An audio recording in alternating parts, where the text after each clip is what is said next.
Peaceful, peaceful, peaceful, peace. After removing the braces, at the age of 9, at the age of 13, for the first time in her life, she takes part in a race. And she loses. She comes out last. But yet, she's consistent. She keeps on striving. She loses. Again she strives. A day comes when she qualifies for the Olympics. And this is a true story. It's not an anecdote. It's not a fairy tale.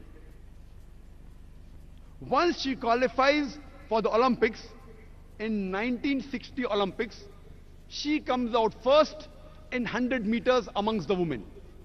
She gets the gold medal. She also gets the gold medal in 200 meter sprint amongst the women.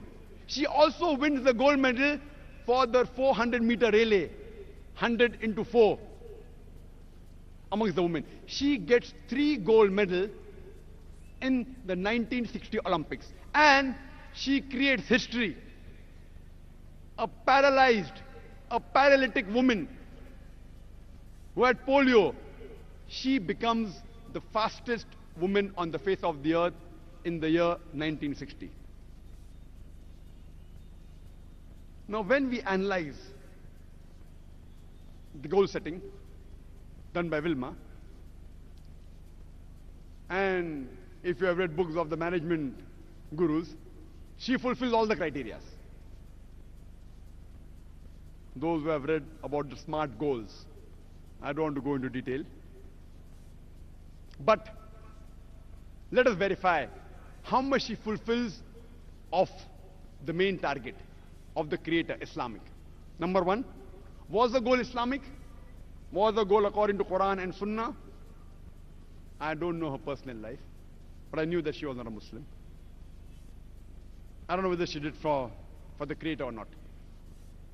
Number 2, was the goal specific? Yes, it was specific. She wanted to be the fastest woman on the face of the earth.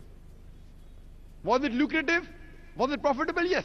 For this world it was profitable. She gets fame, she gets honor, but for the hereafter, Allahu Alam. I doubt whether in the hereafter, this Olympic gold medal will bring a profit. Unless she dedicates the gold medal towards Allah subhanahu wa ta'ala. A, was it apt and appropriate? Yes, it was. M, was it measurable? Yes, she could measure who is the fastest woman on the face of the earth. Maybe the timing is somewhere close to 9 seconds or 10 seconds or 11 seconds. Measurable. And she practiced. She achieved the goal. I, what was the intention? If intention was fame, surely she got it. Was the intention to please Allah? I doubt. C, was it consistent? Yes, it was consistent. She consistently practiced even though she lost, till she won and became the fastest woman on the earth.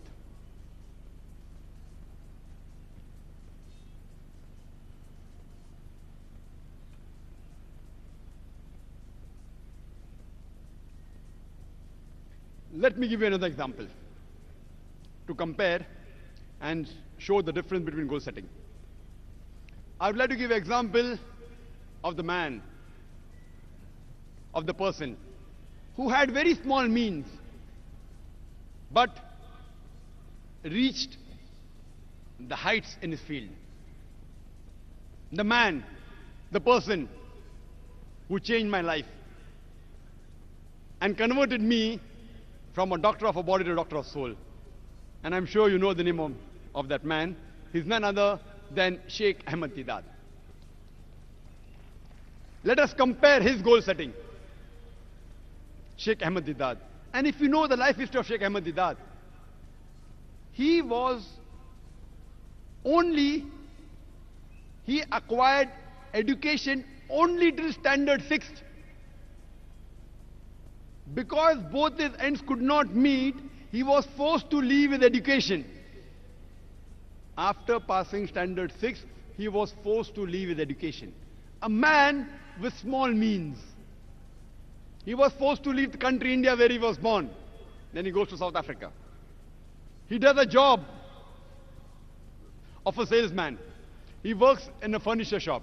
He does the job of driving, etc. And while he was in South Africa, he used to constantly be harassed by the Christian missionaries, who used to tell, Islam is a useless religion. It is merciless. They used to attack Islam. And because he used to get harassed, a desire came in his heart that I want to reply all the allegations against Islam made by these Christian missionaries. I want to give a fitting reply to these Christian missionaries. Imagine a man only studied to standard 6th. But naturally he had faith in Allah. He strived. He stumbled across a book. You know, the books which were lying in a room which had dust on it. He stumbles across a book by the name of Izar al-Haq, the truth revealed by Maulana Karanvi, Rahmatullah Karanvi. And he gets the direction for his goal. That's how he started. And he strived for 40 years, till the time he challenged the stalwarts of Christianity. Imagine a 6th standard pass man strive for 40 years and challenge the stalwarts of the world. So much so that in 1984, in the early 1980s, he was about to debate Reverend Jimmy Swaggart.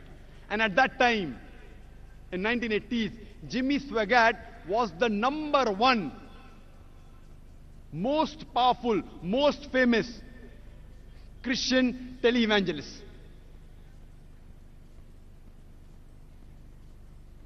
Just a few weeks before his debate, one of the fans of Sheikh Deedat told him that, Sheikh Ahmed Deedat, I'm your fan, but I want to give you an advice. This man, Jimmy Swaggart, I know him. I have studied him. Please don't debate him. He will chew you and he will spit you out. Imagine a fan of Deedat giving advice to Deedat. You don't debate this Jimmy Swaggart. You don't know him, I know him. He will chew you and he will spit you out. The person who was the most famous televangelist, who owns television channels, whose budget was more than $1 million a day to keep his head above water. Our Sheikh Ahmed Deedat, mashallah.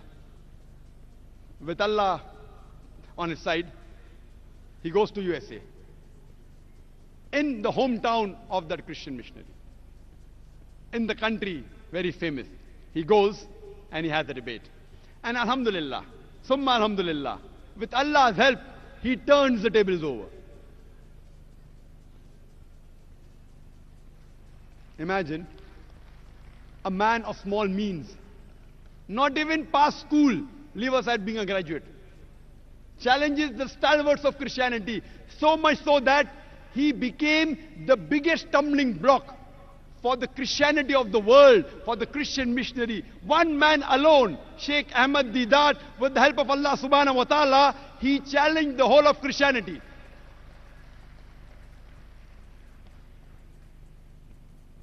Let's analyze his goal setting. Number 1, the Islamic. Was it Islamic? Was it according to Quran and Sahih Hadith? Was it for Allah and His Rasul? But naturally it was. That's the reason he was able to achieve his goal. Number 2, was it specific? Yes. His goal was specific. I want to reply to the allegations against Islam. Specific. I want to give a fitting reply. Remove the misconceptions about Islam that is there in the minds of the non-Muslim. Number 3, was it lucrative? Was it profitable? He wanted profit in Akhirah. And inshallah, Allah will grant him Jannah, inshallah.